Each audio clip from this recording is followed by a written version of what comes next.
নমস্কার বন্ধুরা, শম্পার পাঁচফোড়নের গল্প রান্নাঘরে আপনাদের স্বাগত জানাই। আশা করি সবাই ভালো আছেন ও সুস্থ আছেন। বানাবো আজকে লাবড়া। লাবড়া বানাবার জন্য আমি এখানে নিয়েছি একটা মিডিয়াম সাইজের বেগুন ডুমো করে কাটা, নিয়েছি মিষ্টি কুমড়ো, এটা কিন্তু কাঁচা মিষ্টি কুমড়ো, খোসা শুদ্ধ কেটেছি।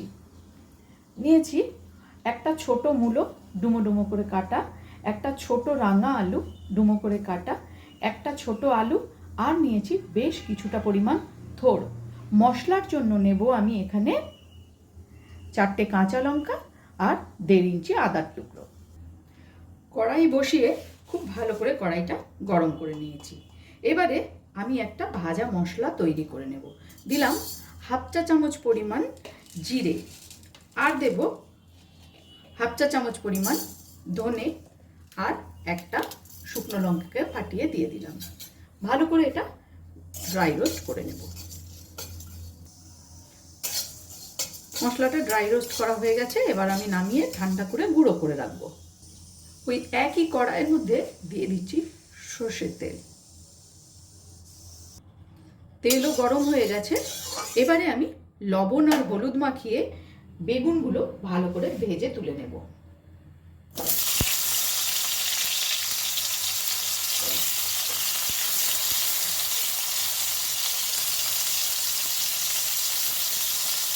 এই লাবড়াতে কিন্তু মেন উপকরণ হচ্ছে থোড়। থোড় না হলে কিন্তু লাবড়া একদমই ভালো লাগবে না।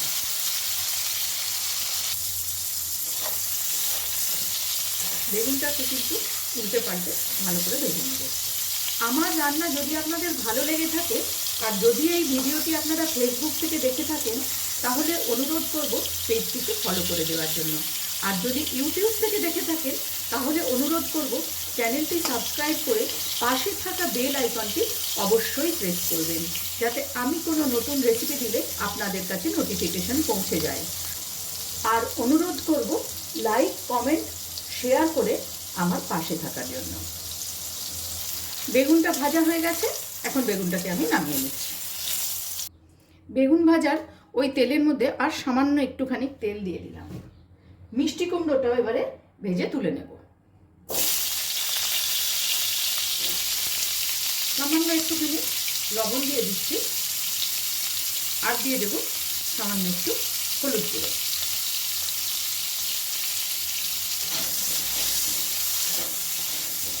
এটাকে একটু ভেজে নেব। আমি এখানে কাঁচা মিষ্টি কুমড়োর ব্যবহার করেছি, আপনারা চাইলে কিন্তু পাকা মিষ্টি কুমড়োর ব্যবহারও করতে পারেন।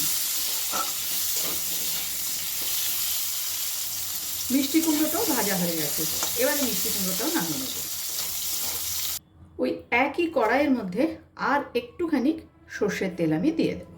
দিলাম তেজপাতা, দিচ্ছি একটা শুকনো লঙ্কা, আর দেব 5 ফোড়ন।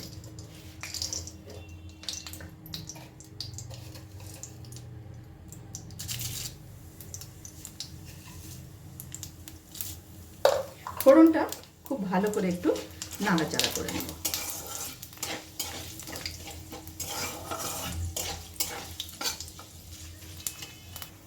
ফোড়নটা নাড়াচাড়া করে নিয়েছি, এবার এর মধ্যে আমি দিয়ে দেব কেটে রাখা আলুর টুকরোগুলো। এটা দিয়েও ভালো করে একটু নাড়াচাড়া করে ভাজা ভাজা মতো করে নেব। আলুটাও খুব ভালো করে নাড়াচাড়া করে নিয়েছি, এবারে এর মধ্যে দিয়ে দেব কেটে রাখা মূলো।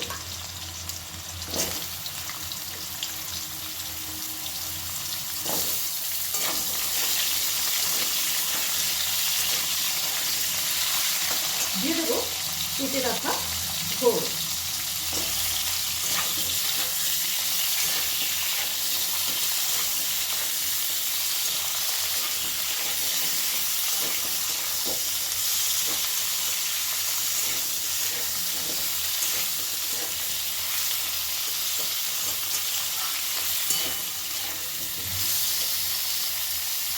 দিয়ে দিচ্ছি পরিমাণ মতো লবণ,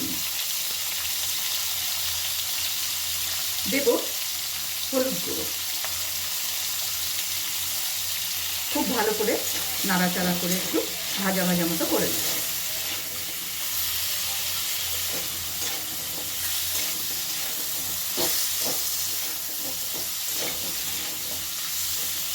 এবারে দুটো কাঁচা লঙ্কা আর আদাটাকে আমি বেটে রেখেছিলাম, সেটা এর মধ্যে দিয়ে দিলাম। মশলার বাটি ধোয়া সামান্য একটু জলও আমি এর মধ্যে দিয়ে দিলাম। খুব ভালো করে এবারে নাড়াচাড়া করে একটু কষিয়ে নেব।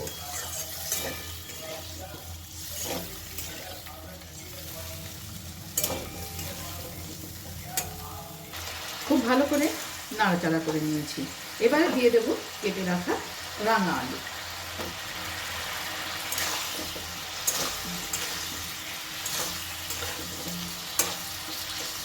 গ্যাসের ফ্লেমটাকে একদম লোতে করে প্রায় 6 থেকে 7 মিনিটের জন্য আমি এটা ঢেকে দেব।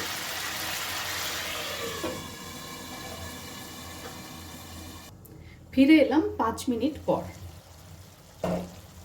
গ্যাসের ফ্লেমটাকে এই সময় একটু হাইতে করে দিলাম। সবজি কিন্তু আমার প্রায় সেদ্ধ হয়ে এসছে। এ সময় আমি দিয়ে দেব ধনে জিরের গুঁড়ো। 1 চামচ করে মিশিয়ে রেখেছিলাম, সেটা দিয়ে দিলাম। ধনে জিরের গুঁড়ো দিয়ে দিলাম। এবার দেব 1/2 চামচ মতো চিনি। নিরামিষ তরকারি এবং এই লাবড়ার তরকারিতে কিন্তু একটু মিষ্টিটা প্রয়োজন হয় বেশি। ভালো করে এবারে সব কিছু একসাথে নাড়াচাড়া করে দেব। এই লাবড়া কিন্তু খিচুড়ির সাথেও খুব ভালো লাগে খেতে।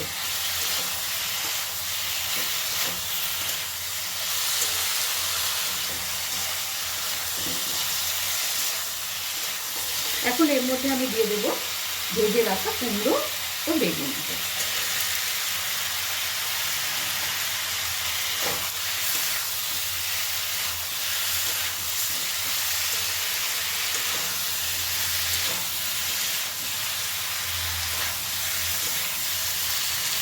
আমি কিন্তু এখানে আর কোনো জলের ব্যবহার করব না। এবারে যেটুকু সেদ্ধ হতে বাকি আছে সেটুকু কিন্তু এইভাবে ঢাকা চাপা দিয়েই আমি সেদ্ধ করে নেব। আবারও ঢেকে দিচ্ছি প্রায় 2 থেকে 3 মিনিটের জন্য। ফিরে এলাম 3 মিনিট পর।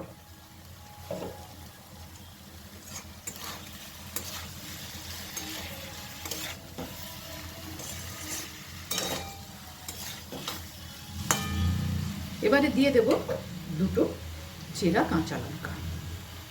আবারও 2 মিনিটের জন্য ঢেকে দিচ্ছি। ফিরে এলাম 2 মিনিট পর।